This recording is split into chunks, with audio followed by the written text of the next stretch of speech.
नमस्कार। कार्यक्रम श्रोतासँग सांसदबाट ठाकुर बेलबासेको। कार्यक्रम श्रोतासँग सांसद तपाईले इमेज एफएम 97.9 र इमेज न्यूज एफएम 103.6 बाट सुन्न सक्नुहुन्छ।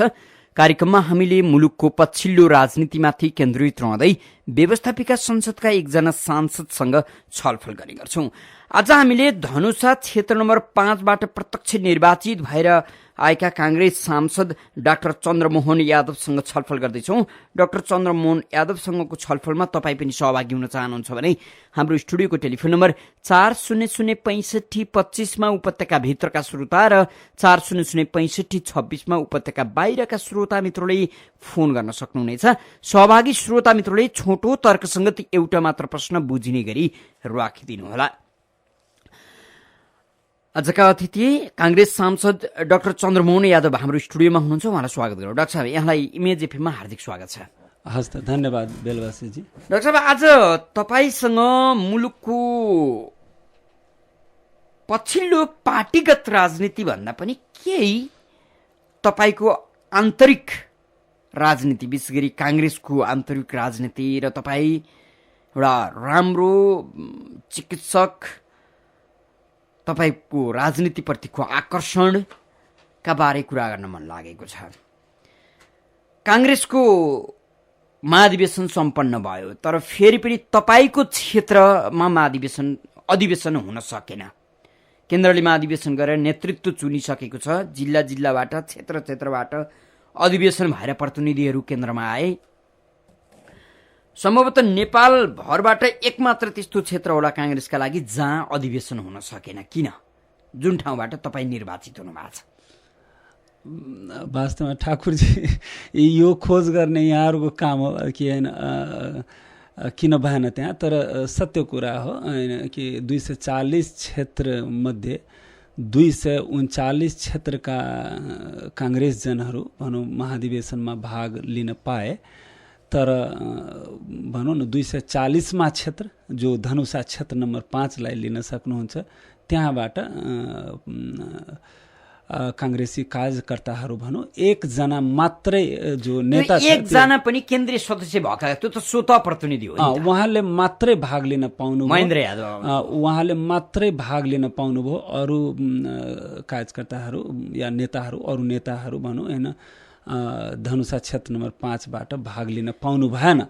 यो कुरा सत्य तथ्य हो। तर किन लिन पाएन मलाई लाग्छ यहाँहरूको खोजीको विषय हुनु पर्यो। त्योभन्दा पनि यो त तपाईँ आफू निर्वाचित भएको क्षेत्र, तपाईँ त्यहाँको नेता, तपाईले अधिवेशन गराउन नसक्नु त तपाईको कमजोरी हो नि त।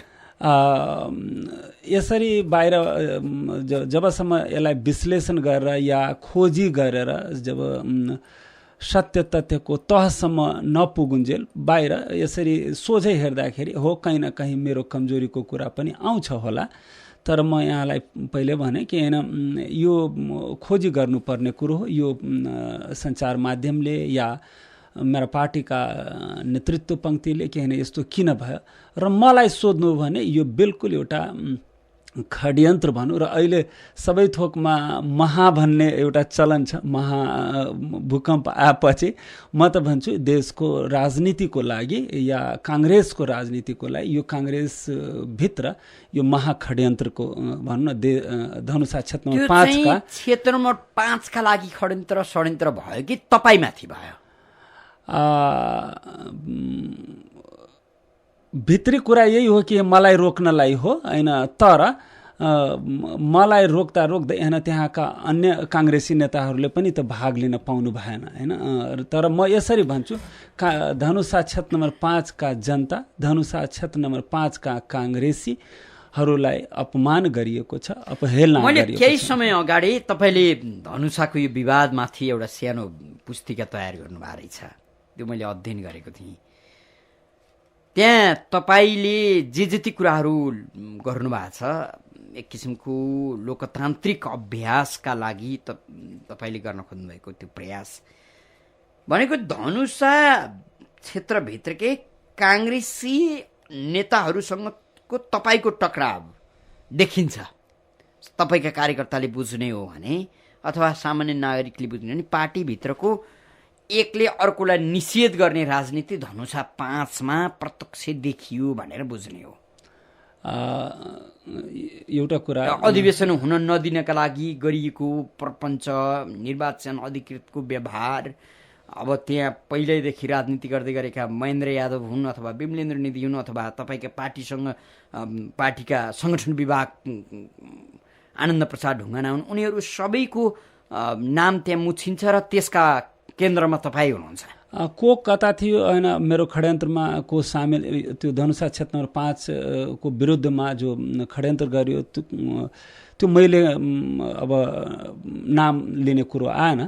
र यहाँलाई भनौँ जो मैले बुकलेट लेखेको छु, एउटा सानो पुस्तिका, त्यो म पार्टीका या यसरी भनौँ काङ्ग्रेसजनहरूका लागि मैले लेखेको हो।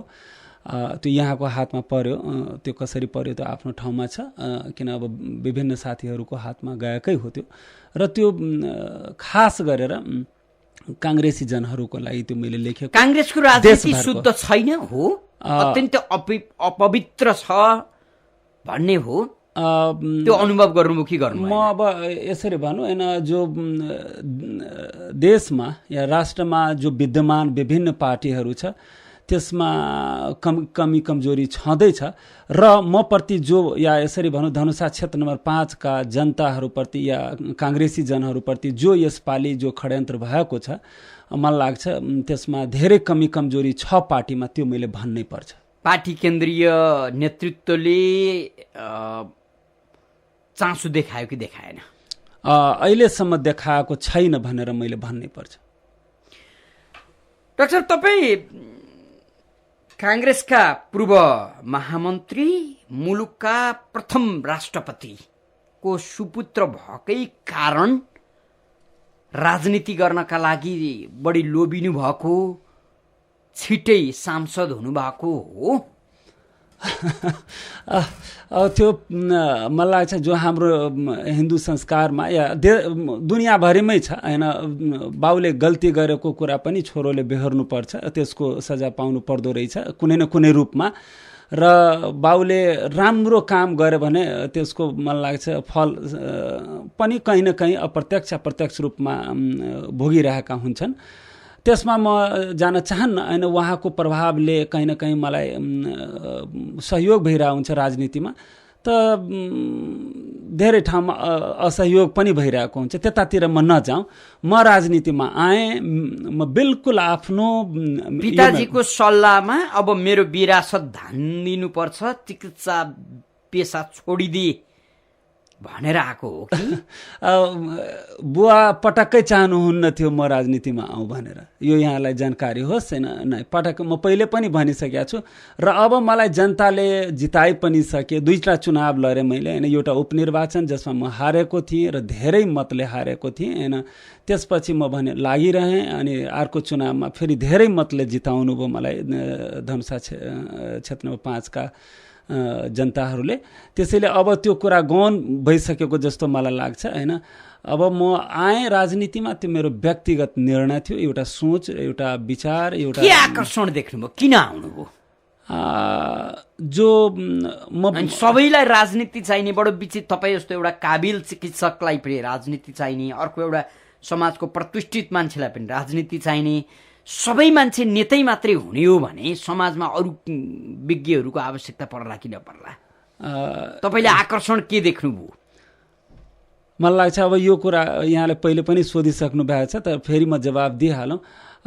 म एउटा डाक्टरी पेसामा थिएँ र डाक्टरी पेसा मलाई धेरै मन परेको पेसा थियो, यो पनि यहाँलाई थाहा होस्। र आफैलाई बढाइ गर्नु त राम्रो होइन, तर म आफूलाई सफल डाक्टर मान्थेँ र म त्यसमा खुसी पनि थिएँ। तर कहीँ न कहीँ मलाई के लाग्यो कि होइन, समाजसेवामा आएर योभन्दा ठुलो दायरा हो समाजसेवा, जहाँ कि समाजलाई सेवा गर्न सकिन्छ।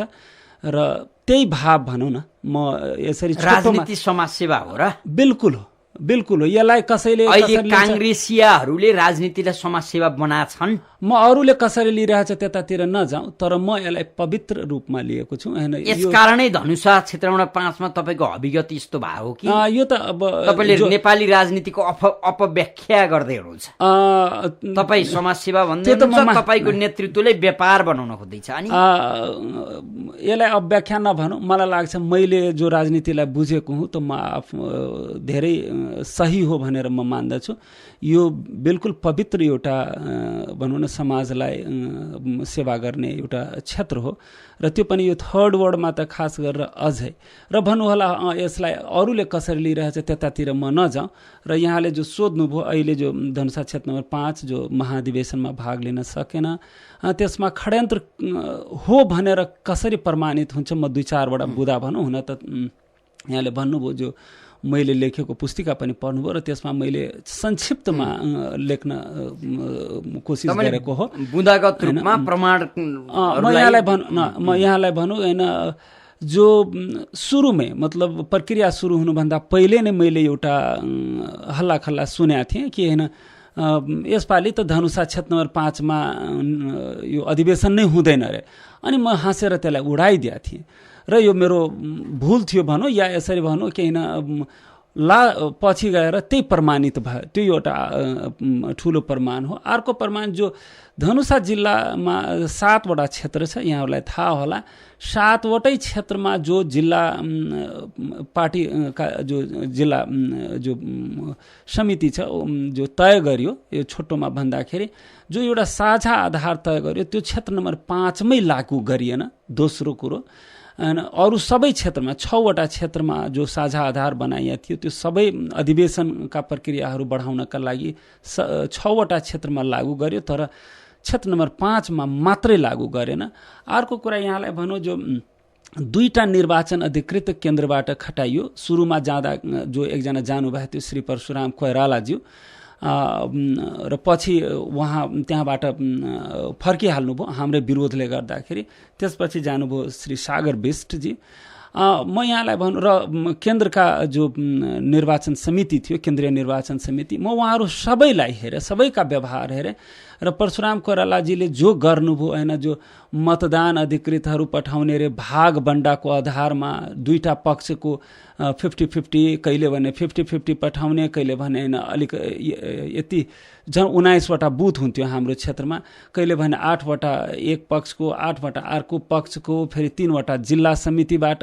यो विभिन्न कुराहरू गरेर साध्य छैन। तर यहाँ मतदान अधिकृतलाई भाग बन्डाको आधारमा तपाईँ विभिन्न बुथमा पठाउनुको मतलब नै हो तपाईँले मतदान अधिकृतलाई एउटा निश्चित कित्तामा उभ्याइरहनु भएको छ। मतलब यो नेपाली राजनीतिको संस्कार हो नि त डाक्टर साहब। तपाईँले खोजेको लोकतान्त्रिक राजनीतिक अभ्यास त हामी कहाँ छैन। हिजो थियो, तर आज त्यसलाई हटाउनै पर्छ र आज चाँडै हटाउन सकिन्छ। र त्यसको ठुलो हतियार भन्नुहोस्, त्यसको ठुलो यन्त्र भन्नुहोस् यहाँहरू हो। ठाकुरजी, म हिजो जसरी हामीले भोग्यौँ या भनौँ नेपाली जनताहरूले जो यो राजनीतिको कारणले जो दुःख भोग्नुभयो, मलाई लाग्छ त्यो राजनीतिलाई अहिले यो युगमा 21औं शताब्दीमा आएर चाँडै शुद्धिकरण गर्न सकिन्छ। र त्यसको ठुलो यन्त्र भनेको या ठुलो हतियार भनेको, ठुलो माध्यम भनेको सञ्चार माध्यम हो।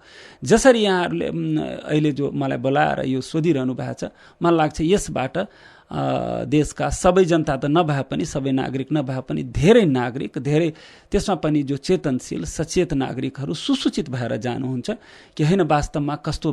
र यहाँलाई त्यो धनुषा क्षेत्र नम्बर 5 मा जो महाधिवेशनको प्रक्रिया अगाडि बढ्दाखेरि के भएको थियो, र यहाँलाई 1-2टा अझै कुरा भनिदेऊ। त्यति मात्र होइन, उहाँले त अब कति कुरा छ जो यो सञ्चार माध्यममा राख्दाखेरि त्यो अलिकति नराम्रो पनि लाग्दछ। र बिस्तारै जब जो उहाँहरूको एउटा उद्देश्य थियो कि कुनै किसिमले यसलाई ढिलो गरौँ र अन्तमा गएर बिथोलियोस्।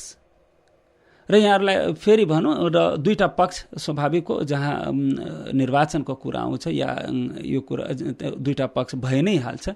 अर्को पक्षको एउटा आह्वान थियो कि होइन निर्वाचन भयो भने उहाँहरूको शर्तमा होस् र भएन भने बिथोलियोस्। भइगयो, दुवै किसिमले उहाँहरूको इच्छा पुरा हुन्थ्यो।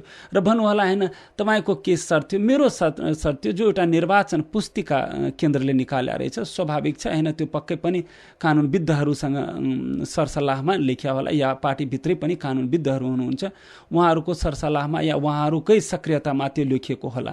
म यहाँहरूलाई पढेरै सुनाइदिउँ, 2 लाइनको त्यो निर्देशन छ जो निर्वाचन केन्द्रीय निर्वाचन या केन्द्र पार्टीले जो निकालेको छ हाम्रो पार्टीले केन्द्रबाट।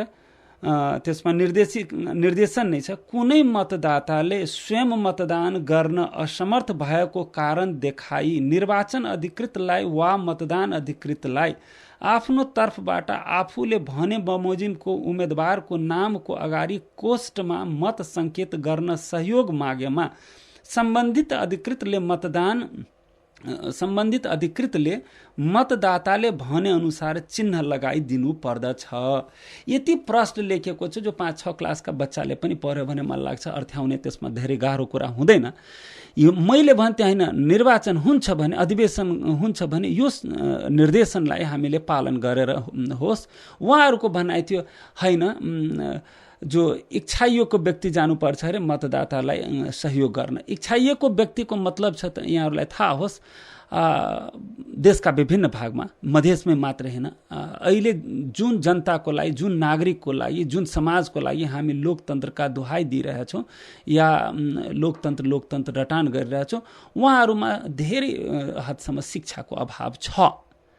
या डाक्टर साहब, अब अलिकति यहीँनिर अब धनुषा 5 का काङ्ग्रेसी प्रतिनिधिहरूले तपाईँहरूको भर्खरै सम्पन्न अधिवेशनमा हाम्रो सहभागिता भएन, त्यो अधिवेशन अपूर्ण भयो भनेर आवाज उठाउने, न्यायिक निसाफ खोज्ने ठाउँ रहन्छ कि रहँदैन? सैद्धान्तिक रूपले हेर्दाखेरि जो केन्द्रीय निर्वाचन समिति थियो त्यो हो, र व्यावहारिकतामा केन्द्रीय नेतृत्व। मैले बेलैमा केन्द्रीय नेतृत्वलाई पनि सबै कुराको जानकारी दिएको हो। यहाँको माध्यम, यो सञ्चार माध्यमले यो जानकारी जाओस् होइन काङ्ग्रेसी जनहरूमा। र जो केन्द्रीय निर्वाचन समिति थियो उहाँलाई 3 जना हुनुहुन्थ्यो, तपाईँले नामै भनिदियो, राधेश्याम अधिकारीज्यू जो अहिले सांसद पनि हुनुहुन्छ, त्यसपछि एकजना गोपाल कृष्ण घिमिरेज्यू, एकजना अर्को 3 जनामा खमबहादुर खातीजी हुनुहुन्थ्यो। 3 जना उहाँहरूलाई पनि जानकारी दिने गरेका थिएँ र केन्द्रीय नेतृत्वलाई पनि। र यहाँलाई थाहा होस्, जब मैले केन्द्रीय निर्वाचन समितिका संयोजक होइन श्री राधेश्याम मान्य श्री राधेश्याम अधिकारीजी हुनुहुन्छ, उहाँहरू 3 जनैसँग जो पछि मैले कुरा गर्दा उहाँहरूले बिल्कुल आफ्नो तर्फबाट निरीहता, बिल्कुल भनौँ न व्यवस्था देखाउनु भयो। र मैले भनौँ न आफ्नो पुस्तिकामा उहाँहरूले जुन कुरा, जुन वाक्य बोल्नु भएको थियो त्यो प्रष्ट रूपमै राखिदिएको छु। र त्यो अहिले अब यहाँ रेडियो मार्फत भन्न मलाई पनि अलिकति अप्ठ्यारै लाग्छ। वास्तवमा त्यो जुन शब्द उहाँले भन्नुभएको थियो, र म चाहन्छु होइन संसदीय दलमा मैले करिब 1000 पुस्तिका त्यो राखिदिएको छु पार्टीको संसदीय दलमा। र केन्द्रीय डाक्टर, अब राजनीति चाहिँ नसकिने रहेछ भने जस्तो त लागेको छैन।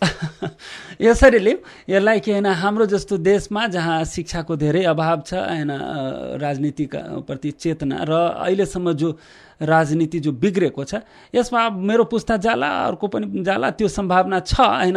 यसैलाई सङ्घर्ष। अब तपाईँ चाहिँ आफ्नो अस्तित्वको लागि लडाइँ लड्ने, धनुषा क्षेत्र नम्बर 5 का नागरिकका लागि लड्ने को त हो?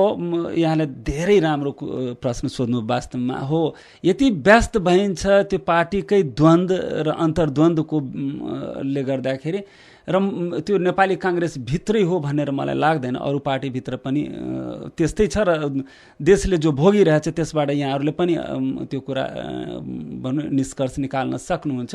त्यसले गर्दा हो जनतामा मार पर्दछ, मलाई पनि यो महसुस भइरहेको छ। तर फेरि भनौँ अब यसलाई जीवनको सङ्घर्ष र या भनौँ जो राजनीति को एउटा जो तपाईलाई अब अहिलेको हकमा, अहिले त तपाईँ सांसद पनि हुनुहुन्छ, तपाईँको आफ्नो राजनीति ठुलो कि धनुषा क्षेत्र नम्बर 5 को विकास र त्यहाँका नागरिकको भविष्य चिन्ता ठुलो? सैद्धान्तिक रूपले हेर्दाखेरि ठुलो हो जनताको विकास, तर व्यावहारिकतामा हेर्दाखेरि दुवै सँगैसँगै जानुपर्छ मलाई लाग्छ। र दुवै सँगैसँगै जाने कुरो हो। जबसम्म राजनीति ठिक गर्न सक्नुहुन्न अनि विकासमा पनि अप्ठ्यारो हुन्छ। र यसलाई यसरी हेरौँ, जबसम्म दल जो यो दलगत व्यवस्थामा या बहुदलीय व्यवस्थामा भनौँ होइन, जबसम्म दलको स्वास्थ्य राम्रो हुँदैन तबसम्म राष्ट्रको स्वास्थ्य राम्रो हुन सक्दैन र यो प्रक्रियाहरू हो। अब लोकतन्त्रमा हैन दलगत व्यवस्थामा यस्तै तपाईको हैन विभिन्न प्रक्रियाहरू जस्तै निर्वाचनका प्रक्रियाहरूलाई सामना गर्नै पर्छ तपाईले र त्यसलाई सामना गर्दै अगाडि बढ्न सक्नुपर्छ र राजनीति र विकास दुवै वास्तवमा यसरी सैद्धान्तिक रूपले भन्दाखेरि हैन कहीँ राजनीतिलाई छुट्टै र विकास र त्यो पनि खास गरेर यो थर्ड वर्ल्डमा जो विकसित देशमा राजनीति र विकास बिल्कुल अलग भइसकेको छ। तर यहाँ त तपाईलाई राजनीति र विकास सँगै जानुपर्छ। अहिले आउँदो धेरै वर्षसम्म यस्तै हुन्छ मलाई लाग्छ। अब अर्को एउटा तपाईमाथिको यो प्रहार तपाईको राजनीतिक सक्षमताका कारण होला कि तपाईका पिताजीको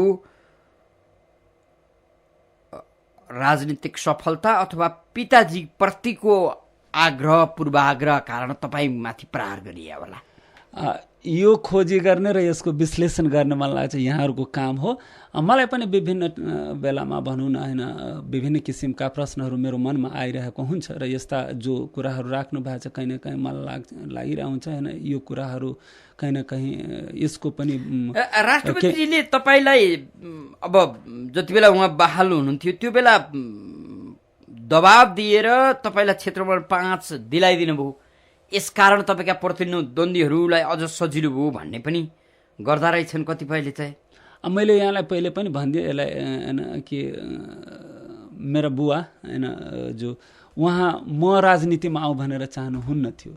किन उहाँले आफै पनि भन्नुभएको थियो कि हैन उहाँलाई पनि धेरै अप्ठ्यारो भएको थियो राजनीतिमा र जुन किसिमको चरित्र हाम्रो छ भनौँ बुवाको या मेरो जो साँचो कुरा राख्ने हैन सही कुरा मानेर अगाडि हिँड्ने र जो हाम्रो प्रोफेसनल ब्याकग्राउन्ड थियो दुवैजना डाक्टर र त्यसले पनि होला कि हैन त्यहाँ झुटो बोल्ने कहीँ स्कोप नै हुन्न थियो डाक्टरीमा। त्यहाँ भनौँ दिनभर या भनौँ सधैँ तपाईले साँचो कुरा गर्नु पर्थ्यो, त्यहाँ झुटोको कुनै।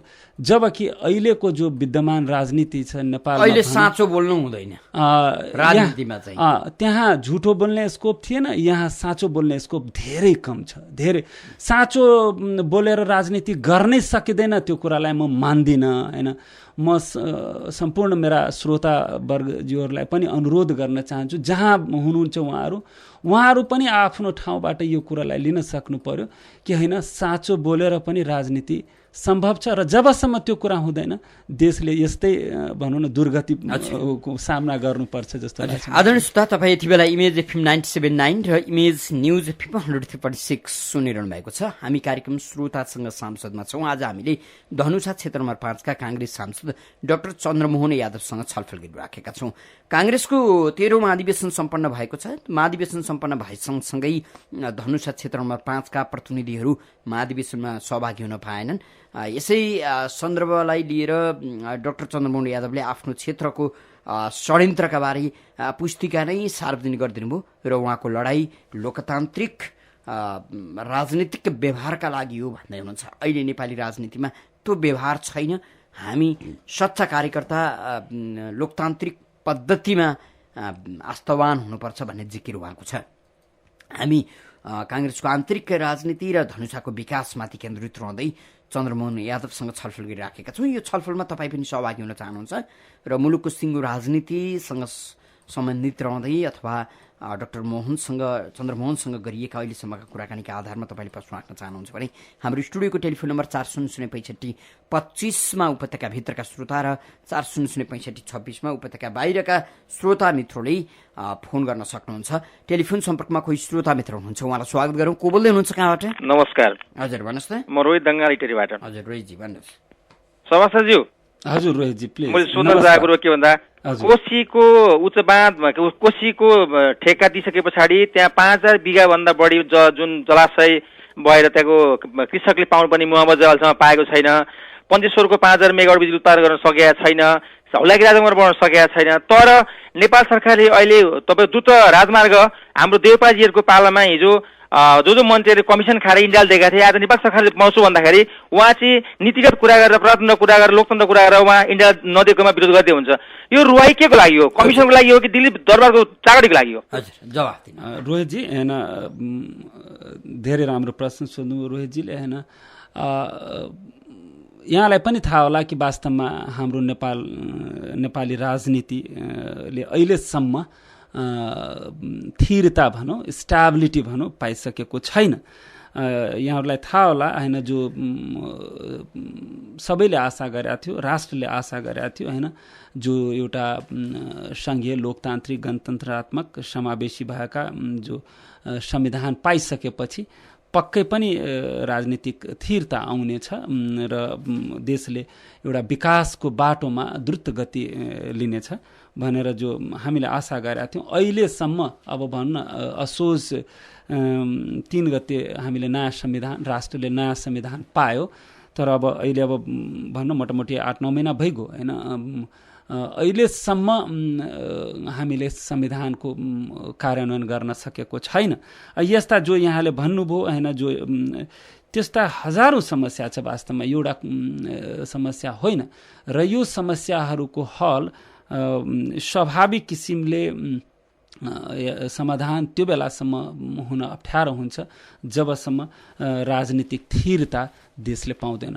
र मेरो विश्वास छ अहिलेसम्म त राजनीतिक स्थिरता पाएकै छैन हाम्रो। डाक्टर साहब, फेरि पनि उहाँको प्रश्नको सरोकार चाहिँ केमा छ भने तपाईँका पार्टी सभापति शेरबहादुर देउवाले फास्ट ट्र्याक बनाउनका लागि नेपाल सरकारले हात हाल्नु हुँदैन, यो भारतलाई दिएको छ, भारतीय ठेकदार कम्पनीले पाएको छ, अब हामीले फेरि फिर्ता गरेर स्वदेशी लगानीमा बनाउनु पर्छ भन्ने होइन, यसले त सम्बन्ध बिगार्छ भन्दैन भयो। एउटा कुरा होइन, कुनै काम आफ्नै देशले गर्न सक्नु त्यो कहीँ भन्दैन कि अरू राष्ट्रसँग हाम्रो सम्बन्ध बिग्रन्छ। यो राम्रो कुरो हो कि कुनै कुरा हामी सक्यो भने आफ्नै बलबुतामा गरौँ, तर त्यो हुनु पर्यो, त्यो विवाद सबैजना मिलेर त्यसलाई सल्टाउनु पर्यो। र त्यो जो फास्ट ट्र्याक छ त्यो अब सकेन भने हामी विदेशी लगानीमा जाउँ होइन, सक्यो भने हाम्रो राष्ट्रले गरोस् होइन, त्यसमा मलाई लाग्छ कसैलाई आपत्ति हुनु हुँदैन। र यो हामीसँग मूल कुरो हो, फास्ट ट्र्याक बन्न सक्नु पर्यो होइन। त्यो अब राष्ट्र भनेको यो देशसँग फास्ट ट्र्याक बनाउने हैसियत सामर्थ्य छैन अब होइन। त्यो मैले भने नि होइन कि त्यो त सबैजना मिलेर त्यसको होइन जो निधो गर्न सक्नु पर्यो। हामीसँग फेरि अर्का कोही श्रोता हुनुहुन्छ, को बोल्दै हुनुहुन्छ? एउटा सुनसरी नरबाट। सभासदज्यू नमस्ते। हजुर नमस्कार। काङ्ग्रेस 2046 सालको परिवर्तनपछि जहिले पनि सत्तामा लिप्त भयो अथवा सत्तामा गइरहेको छ, जहिले पनि काङ्ग्रेसका नेताहरू जनतामुखी नभइकन सत्ता शक्ति र भक्तिमा लिप्त भए, नागरिक उनीहरूको दास भए। यो काङ्ग्रेसलाई वैज्ञानिकमुखी, पारदर्शीमुखी, चरित्रमुखी र लोकतान्त्रिकमुखी बनाउन तपाईँ एक्लैको प्रयासले गर्न सक्नुहुन्छ? म एक्लैको प्रयासले गर्न सक्दिनँ, एउटा कुरा त्यो भइगयो यहाँको जवाब होइन। र अर्को कुरा त होइन, काङ्ग्रेस सधैँ सत्तामा बसेको छ भन्ने कुरा त सही होइन होइन। त्यसमा एमाले भनौँ शासन गर्यो, त्यसमा माओवादीले शासन गर्यो होइन, विभिन्न कालखण्डमा यहाँहरूलाई थाहै छ। तर काङ्ग्रेस मात्र होइन, जो यहाँ भए जति विद्यमान पार्टीहरू छ, मलाई लाग्छ लोकतन्त्रको कुरा गर्दाखेरि अहिले जतिकै भए पनि जो सैद्धान्तिक रूपले भए पनि काङ्ग्रेसमा लोकतन्त्र बढी छ भनेर म मान्दछु।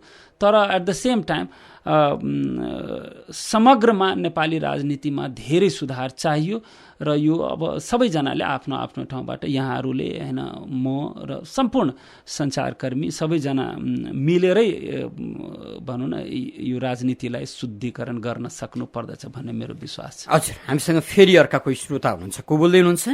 हजुर नमस्कार। हजुर भन्नुहोस्। म स्वयंदेखि कुमार अधिकारी। डाक्टर साहब नमस्कार। हजुर नमस्कार। यहाँको बुवा त एकदम इमान्दारी भएर भैँसी गोठालो पनि राष्ट्रपति भएर घर हुँदा हुँदै अर्को घर चाहिँ उपहार पाउनुभयो। त्यस्तै राष्ट्र खेलाडी दीपक बिष्ट 3 चोटि साग गेममा स्वर्ण पदक जित्नेले पनि आजसम्म घर बनाउन सकेर रहन्छ। त्यस्ता राष्ट्रको पहिचान, राष्ट्र त्यो चिनाउने मान्छेलाई चाहिँ नि यहाँहरूले चाहिँ कसरी अब आउने दिनमा कसरी चाहिँ उहाँहरूलाई चाहिँ त्यो केही राहत दिलाउनुहुन्छ भनेर सोध्न चाहन्छु यहाँसँग। नमस्कार। नमस्कार होइन यहाँले भन्नुभयो होइन घर हुँदा हुँदै पनि घर पाउनु भयो भनेर त्यो त एउटा भनौँ न जो पूर्व राष्ट्रपति भनौँ या भनौँ जो राष्ट्रलाई जो सेवा गरेका हुन्छ त्यो प्रधानमन्त्री होला होइन या गृहमन्त्री या जो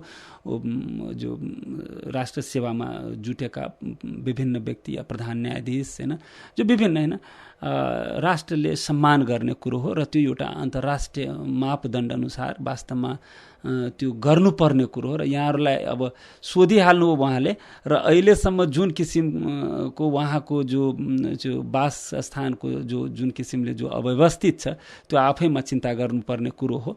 त्यो त्यतातिर म धेरै जान्न र उहाँले घर उहाँको नाउँमा त्यो रेजिस्टर गरिएको छैन, त्यो त उहाँ बाँचुन्जेल होइन जो राष्ट्रले जिम्मा लिने हो कि उहाँको जो वासस्थान उहाँको बाँकी जिन्दगीलाई कसरी भनौँ न जो व्यवस्थित गर्न सकिन्छ त्यो राष्ट्रको जिम्मेवारी हो। फेरि अर्का कोही श्रोता हुनुहुन्छ, को बोल्दै हुनुहुन्छ? हेलो, हजुर भन्नुहोस् न। हजुर चन्द्रमोहनजी नमस्कार। हजुर नमस्कार। विश्वमा राष्ट्रको अहम विषयमा फैसला जनताले गर्छ। एकचोटि फेरि त्यसलाई दोहोऱ्याइदिनुहोस्, एकचोटि फेरि दोहोऱ्याउनुहोस् प्लिज होइन। हेर्नुहोस्, बिना कुनै रिफरेन्डम, हेलो सुनिरहेको छु म, बिना कुनै रिफरेन्डम गिर्जाले विश्वको एकमात्र हिन्दू राष्ट्रको काट्टो खाइ मरे। यत्रो महान काम गरेका उहाँलाई भेटिकन शहीद घोषणा गर्दा कस्तो होला? यहाँले सोध्नुभएको मलाई लागिरहेछ कि होइन हिन्दू राष्ट्र के अरे धर्मसँग। अब त्यो बेलाको यहाँहरूलाई थाहा छ 7 दलको सहमतिमा अब जो 12 बुँदे एउटा सहमतिमा पुग्यो होइन र या भनौँ न विभिन्न दलहरू मिलेर यो गिर्जाबाबु एक्लैले त्यो घोषणा गर्नुभएको होइन, यहाँहरूलाई पनि जानकारी होला। अब गिर्जाबाबुको नेतृत्व थियो। केही त्यस्ता विषय हुन्छन् जुन चाहिँ जनमत सङ्ग्रहले मात्रै छिनोफानो गर्न सक्छ, तर हामी कहाँ त्यो अभ्यास गरिएन। 7 दल 5 दल 2 दल कति दल मिलेर के गर्ने हो त्यसकै आधारमा निर्णय गरे जनताले मान्नुपर्छ भन्ने त्यो निरङ्कुशता बहुदलीय व्यवस्थामा लाद्न खोजियो। यो आपत्तिको विषय हो कि होइन? मलाई त लाग्छ होइन जुन बेला सबै दलहरू मिलेर जो विभिन्न निर्णयहरू गर्नुभयो त्यसमा आपत्ति गर्ने कुरो हुनु हुँदैन जस्तो लाग्छ। पछि होइन अब लोकतन्त्रमा विभिन्न विषयमाथि बहस गरिन्छ, त्यो आफ्नो ठाउँमा छँदैछ, तर कसैले जबरजस्ती लादेको जस्तो मलाई लाग्दैन। अच्छा, हामीसँग फेरि अर्का कोही श्रोता हुनुहुन्छ, को बोल्दै हुनुहुन्छ? हेलो, हजुर नमस्ते। हजुर नमस्ते, म रोशन चन्द गङ्गोबाट। हजुर रोशनजी भन्नु प्लिज। हजुर मेरो प्रश्न के छ भनेपछि हजुरलाई जस्तै राष्ट्र प्रमुख भएका मान्छेले राष्ट्र प्रमुखबाट अवकाश निस्किसकेपछि उहाँहरूले पाउने सुविधा घर बङ्गला गाडी उहाँहरूले पाउनुहुन्छ भनेपछि त्योतिर नगएर हाम्रो अहिले यो भूकम्पको वर्ष दिन जति भयो मान्छेहरूले बस्ने एउटा पालशुद्ध पाएका छैनन्, त्यतातिर हजुरको ध्यान आकर्षण के हुन्छ भन्नुहोस् त मलाई, त्यसको उत्तर दिनु त प्लिज।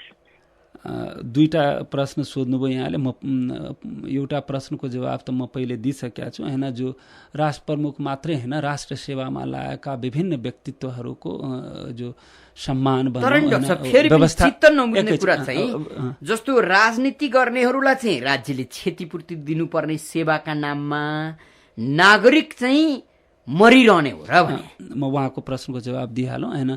जो राष्ट्र सेवामा लागेका विभिन्न व्यक्तित्वको व्यवस्थापन उहाँ जो संरक्षण सुरक्षा भनौँ त्यो राष्ट्रको जिम्मेवारी हो। यसमा र त्यो एउटा अन्तर्राष्ट्रिय मूल्य मान्यता अनुसार नै गरिन्छ। यसमा कसैलाई विशेष सुविधा र कसैलाई कम सुविधा दिने हुनु हुँदैन, त्यो कुरा म त्यहीँसम्म राखौँ। र अर्को जो भन्नु भूकम्पका कुरा हो, यसमा त हामी चुकिरहेका छौँ। जुन कुनै कारण एउटा जो छर्लङ्ग छ हाम्रो देशमा जो अहिलेसम्म राजनीतिले स्थिरता पाएको छैन होइन। 6 महिनामा वर्ष दिनमा जो सरकार फेरिने कुराहरू आउँछ यहाँहरूलाई थाहै होला।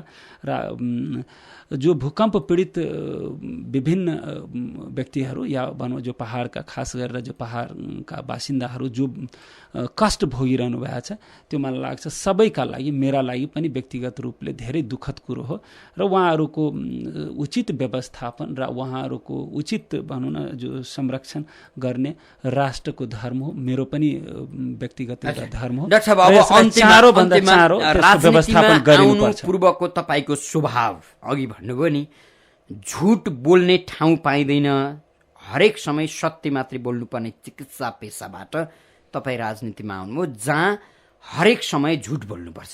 अब चाहिँ जिन्दगी अभ्यस्त भयो, तपाईँ यता रमाउन थाल्नुभयो हो अथवा तपाईँमा परिवर्तन देखियो होला? त्यो हिजोको इमान्दारी त अब त्यो झुट बोल्न बडो कठिन हुने ती दिनहरू त्यो स्वभावमा अब त ट्याक्कै युटर्न भए जस्तो भयो कि भएन होला? भएको छैन, यसलाई यतिकै लिउँ, अहिलेसम्म भएको छैन, त्यो युटर्न भएको छैन। त्यसो भने मेरो विश्वास हो साँचो बोलेर पनि राजनीति गर्न सकिन्छ। हजुर डाक्टर साहब, यहाँले आफ्नो व्यस्त समय इमेज एफएमलाई उपलब्ध गराइदिनु भयो, धेरै धेरै धन्यवाद दिन्छ। हस्, यहाँलाई पनि धेरै धेरै धन्यवाद ठाकुरजी र यहाँका जो रेडियोका सम्पूर्ण जो यहाँका परिवार हुन् होइन उहाँहरू सबैजनालाई मेरो तर्फबाट धेरै धेरै धन्यवाद। हजुर आदरणीय श्रोता, कार्यक्रम श्रोतासँग सांसदमा आज हामीले धनुषा क्षेत्र नम्बर 5 का कांग्रेस सांसद डाक्टर चन्द्रमोहन यादवसँग छलफल गर्यौं। कार्यक्रम सुनेर र कार्यक्रममा आफ्नो सहभागिता जनाइदिएर साथ दिनुहुने सम्पूर्ण श्रोता मित्रलाई धेरै धेरै धन्यवाद दिँदै सहकर्मी मित्रद्वय बुकेश महर्जन अनि अनिस साकेका साथमा ठाकुर बेलवासी बिदा हुन्छु। नमस्कार।